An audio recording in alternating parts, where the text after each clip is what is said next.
classic rock and country music facts and trivia. This one's a kicker, man. I love this one. The ACM Awards in 2003. We did one a couple days ago for 1994 of Alan Jackson. Well, here's another one. Here, Alan Jackson cracks up as the Dixie Chicks are booed during Toby Keith's win for Entertainer of the Year. Can you imagine a crowd at the ACM Awards booing one of the nominees to that nowadays? Just a couple of days out from the 60th annual Academy of Country Music Awards, which airs on May 8th, live from the Ford Center at the Star in Frisco, Texas. And for the most part, other than naming the winners, the award shows are largely drama-free these days. No major feuds, no artists throwing shade at each other, and definitely no booing from the crowd. It's a night for country music to put on a united front and show everyone that they're one big happy family. That wasn't the case like in the ACM Awards back in 2003. Now, first, I need to set the scene, although you probably already know it. The country was less than 2 years out from the horrific attacks on September 11th of 2001. Country music as a whole had taken on overwhelmingly patriotic position in the months and years following the attacks, with songs like Alan Jackson's Where Were You When the World Stopped Turning and Toby Keith's Courtesy of the Red, White, and Blue dominating the airwaves. We were also in the middle of a war in Afghanistan and entered the year on the brink of the United States invasion of Iraq. While the invasion of Iraq was opposed by our allies overseas, polls showed that over 60% of Americans supported going into Iraq, as well as 70% of our representatives in Congress. Now, obviously, sentiment about the war in Iraq would change over time, but the point is that at that time, there was a strong support here at home for the Iraq invasion, and patriotism was the name of the game in country music. So when the Dixie Chicks, now known as just the Chicks, were at a concert in London, of course they wouldn't do that in Texas, on March 10th of 2003, and lead singer Natalie Maines spoke out against the invasion of Iraq, which British troops participated in as well, and then President George W. Bush telling the crowd that she was ashamed that the President of the United States is from Texas. The backlash was swift and severe. The Chicks were blacklisted from thousands of country radio stations, bands burning their albums in protest. The band members even received death threats over the comments.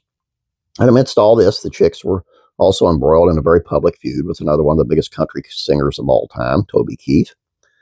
After Keith released Courtesy of the Red, White, and Blue in May of 2002, Maines criticized the song in an interview with the Los Angeles Times. I hate it. It's ignorant, and it makes country music sound ignorant, and targets an entire culture and not just the bad people who did bad things. You got to have some tact. Anybody can write, "We'll put a boot in your ass," but a lot of people agree with it. The kind of songs I prefer on the subject are like Bruce Springsteen songs.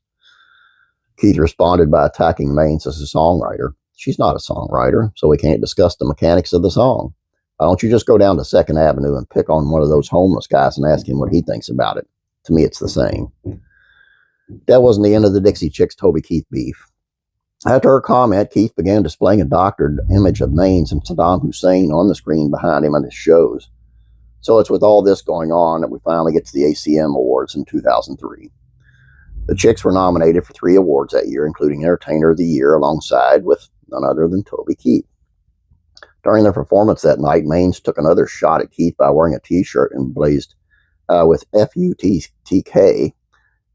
Doesn't take a rocket scientist to figure out that.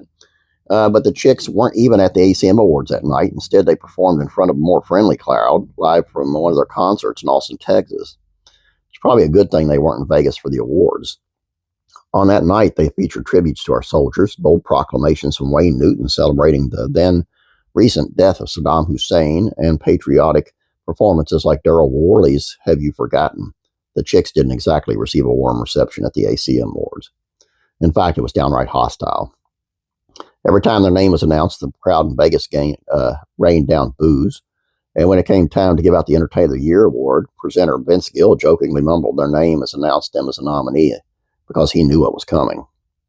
Surely enough, the audience erupted in boos, while nice guy Vince made a futile plea for forgiveness. But when the camera quickly cut to the next nominee, Alan Jackson, he seemed to be enjoying the moment as he wiped the tears of laughter from his eyes. So who won the night's top prize? Well, none other than Toby Keith, whose name Vince jokingly noted was on someone's shirt that night in reference to the FUTK shirt worn by Maines. Toby wasn't there either. He had left early. When his name was called, fellow Okies Reba McEntire and Vince himself ended up accepting the award on his behalf. Looking back on the moment, it's hard to imagine something like this happening at the ACM Awards anymore, as they become more and more sanitized. It's basically one big circle jerk now that's pretty much devoid of any controversy. But back in 2003, there were plenty of feuds and boos to go around when it came to the Dixie Chicks. I'm not here to get political, and I don't want to get political. I'll say a couple things. They had no business saying what they said, where they said it, in a different country. I just thought that was completely wrong. But even if you can get past that, I think the attack on Toby Keith's song right then and there, that would have tore him down right there. It's a great song. It's a really good song, and it's been patriotic. It wasn't about, you mess with us, you get a boot in your ass. That's just how, what the song was about. And it didn't put down any culture or, it's just, I don't know. I have a real issue with the Dixie Chicks, but something else you don't want to do is go out and burn their albums that you already paid for. They don't care. They don't care. Anyway, that's like I said, I'm not going to get political over it. I just think it's funny. And there are different ways you can look at it. But anyway, I've gone on too long, so I'll let you go. Appreciate you staying this long with me. Please subscribe if you have not yet. Please like this video. I'd appreciate it. You guys have a great day. God bless you. And I'm praying for you.